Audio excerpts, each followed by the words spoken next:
Good day everyone. Today I will report about one of the forms of businesses organization, which is sole proprietorship. But before, let's talk first about the three types of businesses. First is the profit-driven businesses. This type of businesses is created mainly to earn money. The owners sell products or services and their goal is to make profit. Example of restaurant, stores, and malls. Second, we have the non-profit driven businesses. This type of businesses does not focus on earning money. Instead, it aims help people and serve the community. The money have received is used to support their programs and services. Example, charities, foundation, and some schools. Third, there is the partnership businesses. This type of businesses is owned by two or more people. The partners share the responsibilities, profits, and even the risks of businesses. Example are law firms and accounting firms. Now, let us move to a form of business organization. One common form is the sole proprietorship. This means the business is owned and managed by only one person.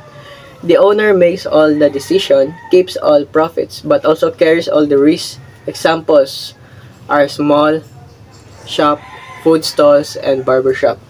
Sole proprietorship is also the simplest and easiest type of business to start because it does not need many legal requirements. However, it can be hard for the owner since they have to handle almost everything like finances, management, and operations. And that's all for my part. Mabuhay ug madayaw everyone! My name is Nicole Rocha and I am here to discuss the advantage and the disadvantage of sole proprietorship.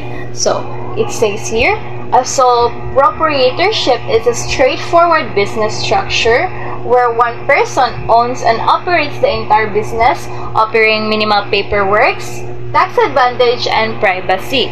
So, based on the visual aid, it says here that a sole proprietorship is the simplest form of business where one person owns and operates the entire business. It's straightforward, but it comes with pros and cons. First, that is for formation. Diba, it says here that sole proprietorship is the simplest business structure to set up. There are minimal legal formalities and less paperwork compared to other type of business. So, for example, ikaw na maligya ka sa online o like bracelets, like jewelries, diba, wala na kay paperwork na buhatonon, less hassle kay. O di na nimo siya need ipa-register and imo ra jud kay mamaligya lang jud ka sa online. Next, the owner has full control of the business. The owner has complete control over business decision. There is no need to consult with partners or shareholders. Next, the owner can freely mix person assets with business assets. It says here that the owner can freely mix personal and business assets though this can create liability issues. Next, owner has all the profits for themselves. The owner receives all the profits generated by the business or his business. There is no need to share profits with the partners or shareholders. And the last, simple taxation. The business profits are taxed as part of the owner's income. This simplifies tax filing compared to the more complex tax structure of corporation. Kung naay advantage sa sole proprietorship, naapod siya disadvantage. First, unlimited liabilities. A sole proprietorship does not have a separate legal existence from its owner. The owner is personally liable for all business debts and obligation. This means creditor, customers, and the government can pursue the owner's personal asset to satisfy business debts, posing a significant risk to personal assets. Secondly, difficulty of raising additional capital. A sole proprietorship typically rely on the owner's personal investment and funds. Raising additional capital can be challenging because the owner cannot easily sell ownership rights or share in the business. Getting loans can be tough without collateral or good credit. Thirdly and the last, owner's bias. The owner make all decisions. Personal biases can lead to bad choices. Multiple owners can reduce bias through diverse opinions. Jollibee everyone, mabuhay po tayo sir. My name is Cyril Dave Tambiling Calatrava and my topic is all about partnership and other forms of business organization with partnership. So, any idea about this topic, classmates? None? Okay, let's proceed. Partnership. A partnership in Philippines involves two or more individuals contributing money, property, or skills to a shared fund with the goal of earnings and sharing profits. Ang meaning na diri is a partnership naga-involve siya og two or more people nga nagaambagan mo og kwarta like property, skills, funds, or profits. There's a four example of partnership. First, a partnership needs two or more people. Balo naman siguro tao. Simple naman kayo nga sentence is a partnership na kinahanglan siya og two or more people sa business. Second, you can contribute beyond just money to a partnership, including land, building, vehicles, or your skills and knowledge. Like sa second, nag-aambagan siya, like nag-inom ta, nag-aambag ta o kwarta. Pero sa business, kay nag-aambagan siya o kanang mga yuta, building, mga motor, or knowledge or skills. Tapos third, a partnership is defined as a business entity that primarily focuses on profit, while non-profit goals or charitable purposes are not eligible for partnership status. Like this, the third is naa siya duha profit o non-profit. Is a profit is natay kita, tapos ang non-profit is wala tay kita. Kaya diri siya makita o if nabatay kita karong bulana, tapos sa non-profit is nabatay kita karong bulana or wala tay kita tong naging bulan or like nga na. So last, partnerships are frequently utilized by law firms and auditing companies to manage their operation. Like sa Jollibee is gina-audit ni Samu ang area manager, restaurant manager, o sa amuang Maynila nga mga HR. If okay ra ba amo ang dagan sa amuang business ron sa Jollibee, if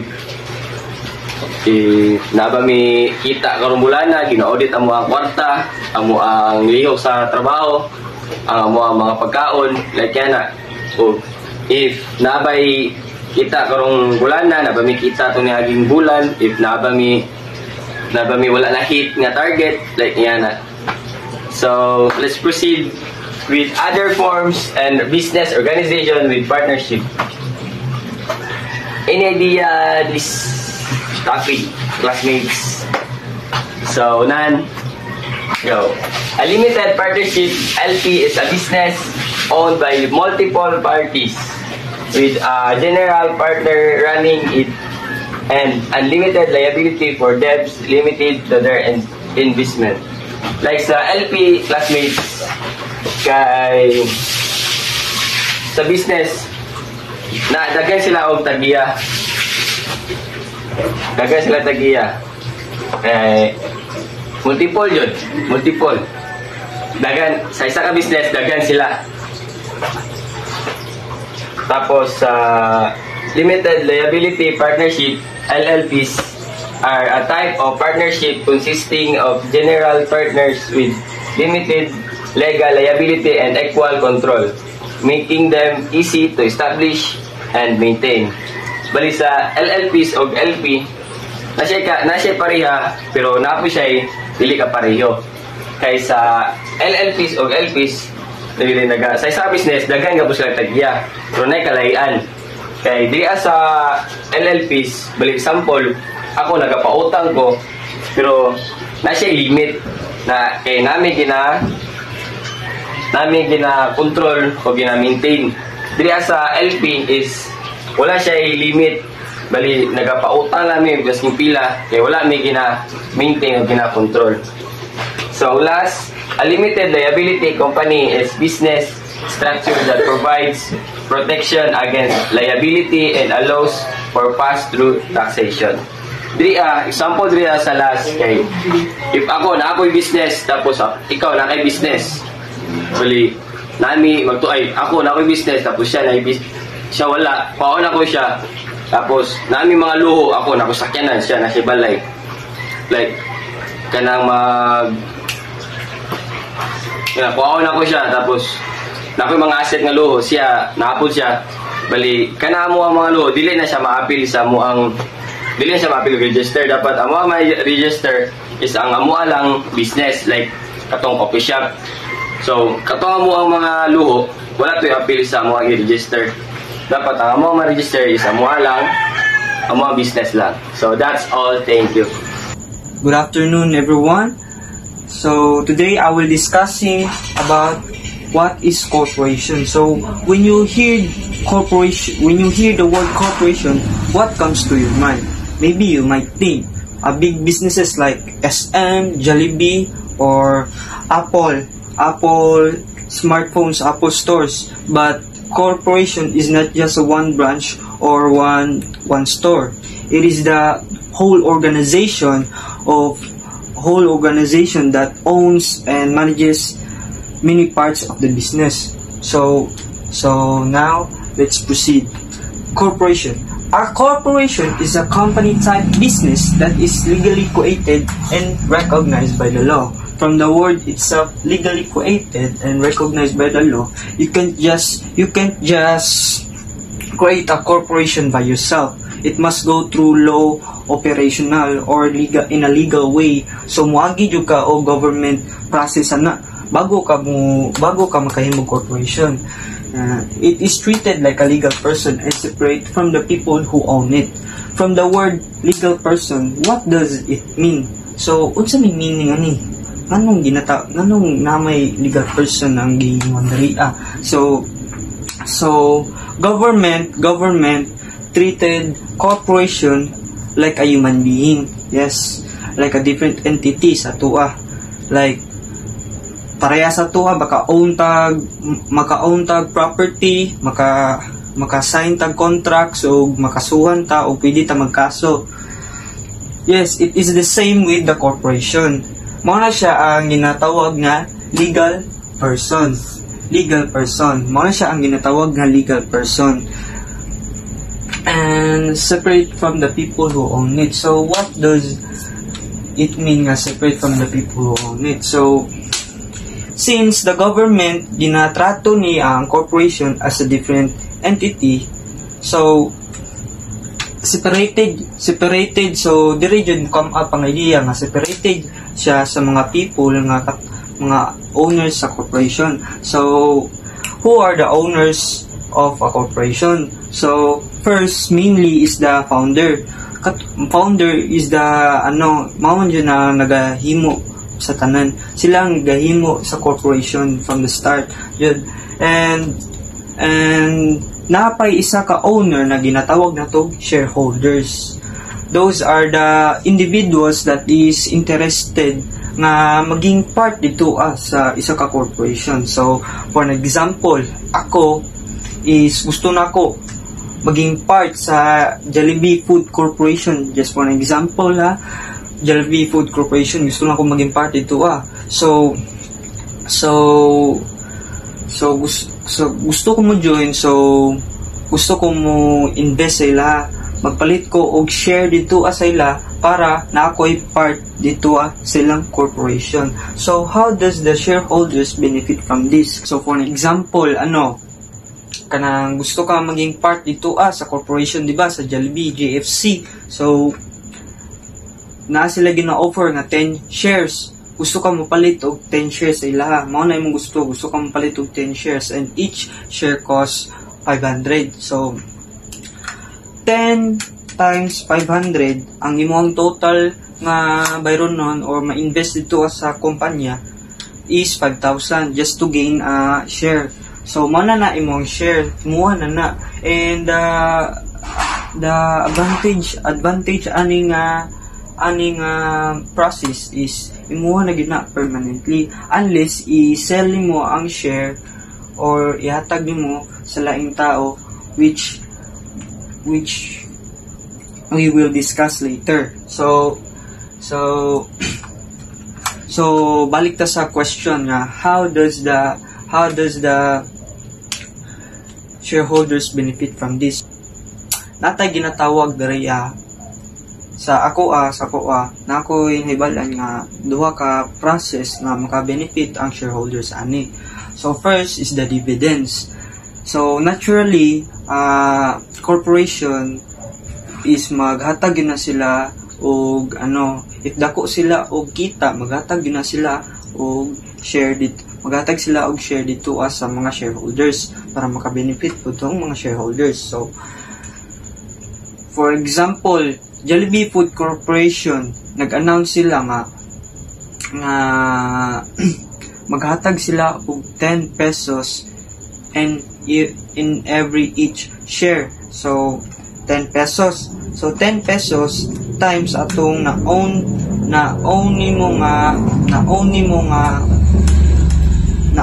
nga share. So 100. So 100. So 10 times 10 is 100 man. So mao na to ang benefit mo. Mao to yung maka-benefit sa imuha. And the other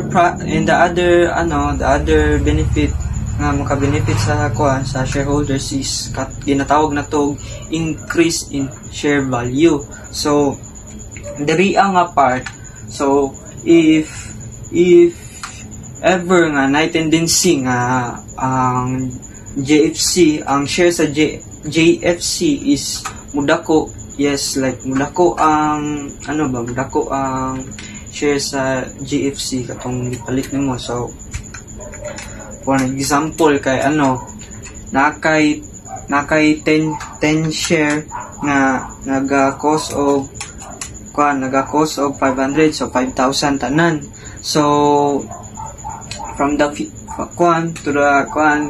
sa future is ang share sa Jollibee is mag-increase. So let's kanang ibutang nato 1,000 idako og 500 ang share sa ang value sa share sa corporation sa JFC. So katong na-own mo nga share which is 10 share mo tong na-own mo times mo 1,000 ang value sa imong share na karon is 10,000. So from 5,000 to 10,000, katong 10,000 is pwede to nimo mabaligya sa laing tao. And katong pag mabaligya na nimo is siya na pud ang makinabang dito or naa na po responsibilidad nga mugunit ato nga katong nga share. So now let's proceed to the emphasizes 4 things about a corporation.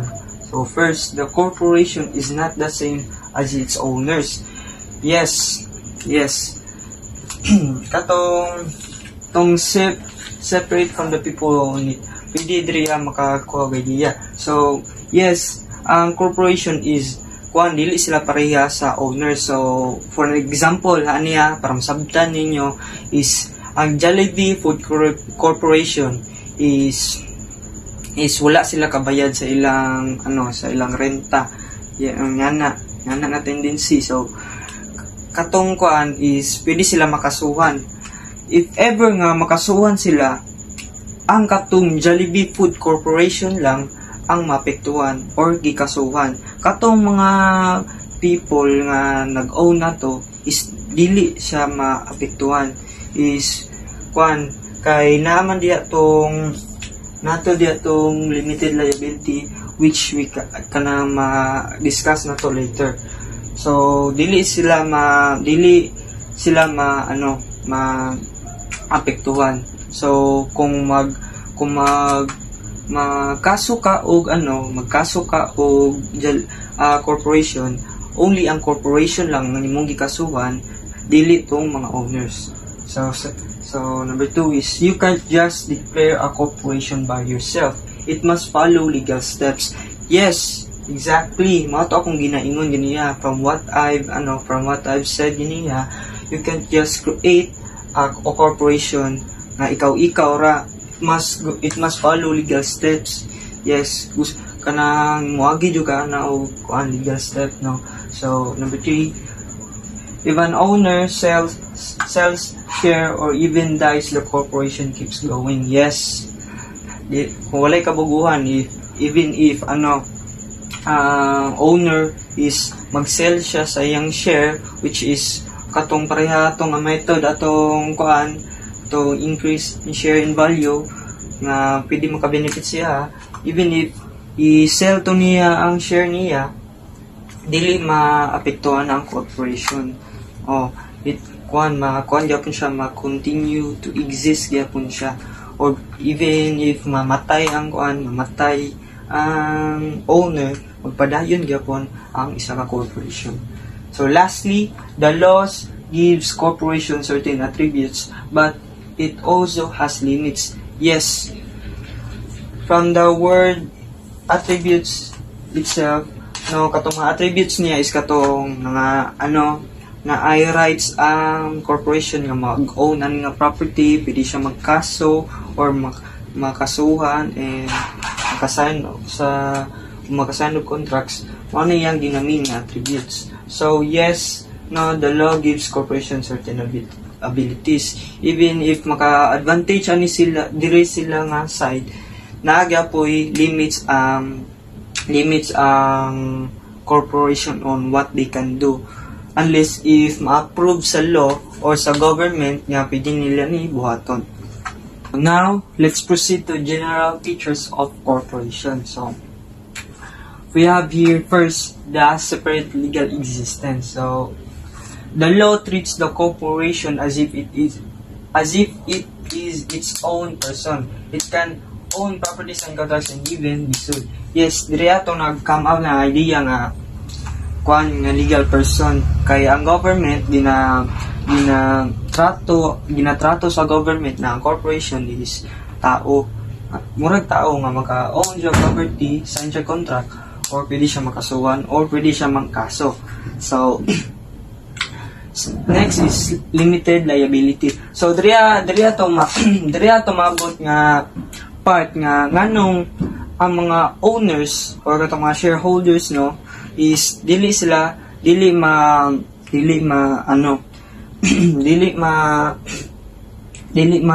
maapektuhan sa ilang personal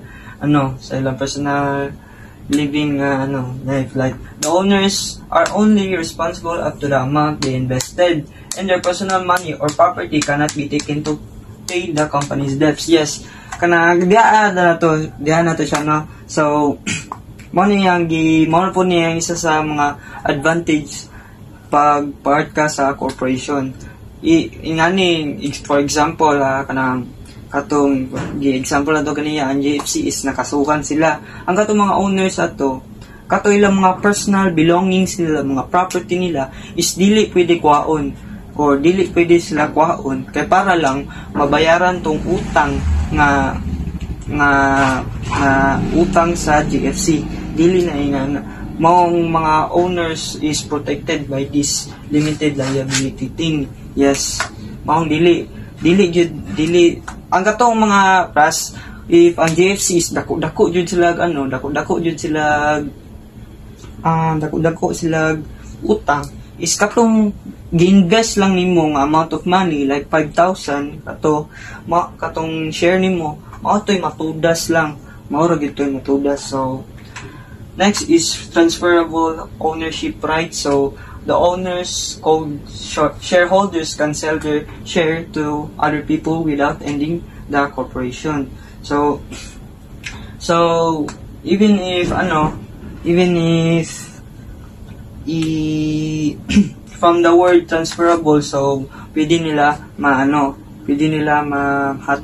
mahatag ang ilang shares. So even if sell nila ilang shares sa other people, ang corporation is mo continue to exist gyapon, or even if mamatay man lang ng owner diha, ang corporation continue to exist. Kay ang main reason ana is the virtually unlimited life.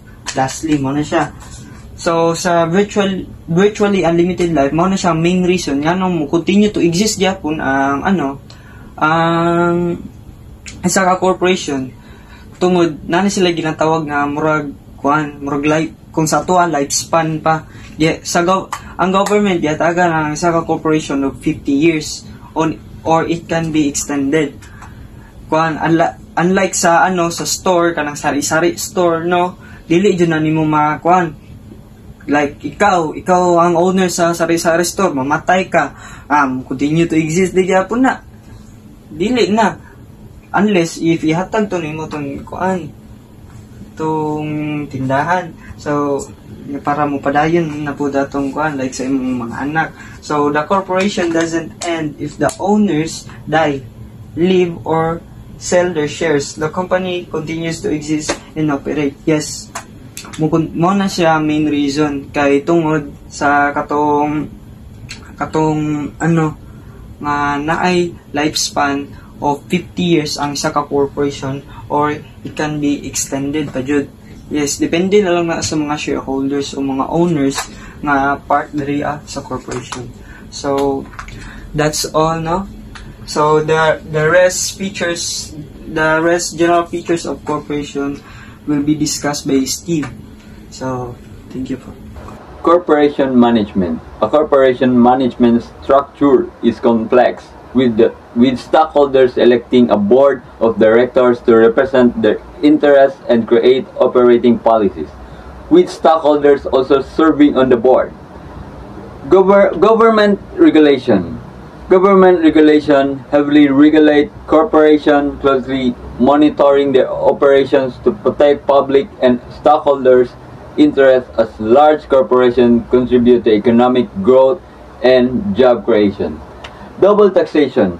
Double taxation in a corporation income is taxed twice for the corporate level and then at the individual level when stockholder receives their shares. In contrast, income for sole proprietorship and partnership is taxed only once when the owner files their personal tax returns. Okay. Dividends in a corporation income is not automatically distributed to stockholders as it in sole proprietorship or partnership. Dividends, which are payment made to stockholders, are distributed only after the board of directors approve them. Dividends can be cash, stock, or property. There are three types of dividends. Cash dividends. A cash dividend is a direct cash payment from a company's earning or accumulated profits to its shareholders, typically paid on a per share basis. This payment offers shareholders a tangible return on their investment and are usually credited to their brokerage or bank account. Next, the stock dividends. Stock dividends or scrip dividends are those paid out in the form of additional shares of the issuing corporation or another corporation. And next, the property dividends. A property dividend is a type of non-cash dividends where a company distributes its only physical assets such as real estate, inventory, or shares of another company to its shareholder instead of cash. When property dividend is declared, the asset is adjusted to its fair market value on the declaration date. which can result in the recognition of gain or loss for the company. Good evening everyone, mabuhay ug madaya. My name is Mandilin Kanyad ako. So, ako ang topic today is about cooperative. So, naamoy makita dere is 8 kabuok and discuss na ko na siya kung unsang example ana nila. So, first is, the goal is to promote the mobilization of staff and savings among the members. So, kamo as a members is paningkamutan jud ninyo nga makatipid, ma-save in case nga naamoy kailangan is dituan ninyo kuhaon sa inyong na-save nga money. So, second, the purpose is to generate funds and provide credit to members for productive and provident purposes. So, ang ginapasabot ani guys is kanang ga-generate og kwarta para ihatag sa mga utang sa mga members alang sa mga maayong proyekto or serbisyo. For example is pang negosyo or eskwela or pang kapital nila. So third is the aim is to generate funds and provide credit members for productive and provident purposes. So same lang gihapon siya sa 2 and 3. So ang example ani same lang gihapon. For example is eskwela, negosyo, or ilahang kapital. So far is the purposes is to offer various goods and services to its members. So ang pagsabot anang sa 4 guys is maghatag og mga proyekto or serbisyo sa mga members. For example is kanang sama sa mga grocery items and kagamitan o serbisyo. So 5 is the goal is to enhance the expertise and skill of its members. So anyone, so wala, kaya mag-discuss. So ang 5 is, ang pasabot ana siya is, tabangan na to paglambo ang ato ang